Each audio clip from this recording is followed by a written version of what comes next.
ನಮಸ್ಕಾರ. ನನಗೆ ಏನು ಬೇಜಾರಾಗಿದ್ದು ಅಂದರೆ, ನಾವೆಲ್ಲರೂ ತಿಂತಾ ಇರೋ ಫುಡ್ ಬರುತ್ತಲ್ಲ ಆನ್ಲೈನಲ್ಲಿ, ಝೊಮ್ಯಾಟೊಯಿಂದ, ಸ್ವಿಗ್ಗಿಯಿಂದ, ಮತ್ತೊಂದು ಅಪ್ಲಿಕೇಶನ್ನಿಂದ ಅದನ್ನು ಸಪ್ಲೈ ಮಾಡ್ತಿರೋದು ನೀವುಗಳು. ಓಕೆ. ಮತ್ತು ಇನ್ನೊಂದು ಏನಂದರೆ, ನಾವು ಒಂದು ಅಪ್ಲಿಕೇಶನಲ್ಲಿ ಒಂದು ಗಾಡಿ ಆರ್ಡ್ರ್ ಮಾಡ್ತೀವಿ, ಇಲ್ಲ ಕಾರು, ಆಟೋ ಆರ್ಡ್ರ್ ಮಾಡ್ತೀವಿ, ಬುಕ್ಕು. ಆ ಬುಕ್ ಮಾಡಿದಾಗ ಒಂದು ಬೈಕ್ ಬರುತ್ತೆ, ಒಂದು ಆಟೋ ಬರುತ್ತೆ, ಇಲ್ಲ ಒಂದು ಕಾರ್ ಬರುತ್ತೆ. ಆ ಕಾರು ವಿಚಾರಿಸಿದಾಗ ಆ ವ್ಯಕ್ತಿ ಹೇಳ್ತಾನೆ, ಈ ಕಾರ್ ನಂದು. ಆಟೋ ಕೇಳಿದಾಗ ಈ ಆಟೋ ನಂದು, ಬೈಕ್ ಕೇಳಿದಾಗ ಬೈಕ್ ನಂದು ಅಂತಾನೆ.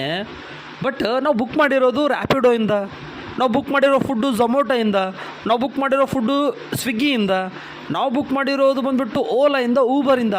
ಬಟ್ ಓಲಾ ಹತ್ರ ಕಾರ್ ಇರಲ್ಲ, ಓಲಾ ಹತ್ರ ಊಬರ್ ಇರಲ್ಲ, ಓಲಾ ಹತ್ರ ಟೂ ವೀಲರ್ ಇರಲ್ಲ, ರ್ಯಾಪಿಡೋ ಅವ್ರಿಗೆ ಆಟೋನೇ ಗೊತ್ತಿಲ್ಲ.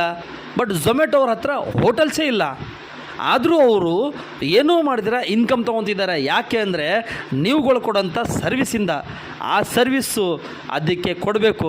ಬಟ್ ಅವ್ರು ಮಾಡಿರೋ ಒಂದು ಇನ್ವೆಸ್ಟ್ಮೆಂಟಿಂದ ಇಡೀ ದಿನ, ಪ್ರತಿದಿನ, ಪ್ರತಿ ಸರ್ವಿಸ್ಗೆ, ಪ್ರತಿಯೊಂದು ಡ್ರಾಪ್ಗೆ, ಪ್ರತಿಯೊಂದು ಫುಡ್ಗೆ ಅವರು ಪ್ರತಿಯೊಂದರಲ್ಲೂ ತಿಂತಾಯಿದ್ದಾರೆ ದುಡ್ಡು. ಸೊ ಇದನ್ನೆಲ್ಲ ಸ್ಟಾಪ್ ಮಾಡಬೇಕು ಅಂದರೆ, ಇದನ್ನು ಹೇಗೆ ಕಡಿವಾಣ ಹಾಕಬೇಕು ಅಂದರೆ, ದಯಮಾಡಿ ನನ್ನ ಚಾನೆಲನ್ನು ಸಬ್ಸ್ಕ್ರೈಬ್ ಮಾಡಿ. ದಯಮಾಡಿ ಹೇಳ್ತೇನೆ, ನಿಮಗೆ very very very very clear note. Next ಎಪಿಸೋಡಲ್ಲಿ ಕೊಟ್ಟಿಲ್ಲ ಅಂದರೆ ನನ್ನನ್ನು ಫಾಲೋ ಮಾಡೋದಲ್ಲ, ನನ್ನ ಮುಖಕ್ಕೆ ಥೂ ಅಂತ ಹೋಗಿರಿ. ಇದು ನಾನು ನಿಮ್ಮನ್ನು ಕೇಳ್ಕೊಳ್ತೇನೆ. ಪ್ರತಿಯೊಂದು ಇಂಚಿಂಚು ಅಪ್ಡೇಟ್ನ ನಾನು ಟ್ಯಾಕ್ಸಿ ಡ್ರೈವರ್ಸ್, ಆಟೋ ಚಾಲಕರಿಗೆ ಮತ್ತು ಫುಡ್ ಡೆಲಿವರಿಸಿ ಬಾಯ್ ಎಲ್ಲರಿಗೂ ಕೊಡ್ತೀನಿ.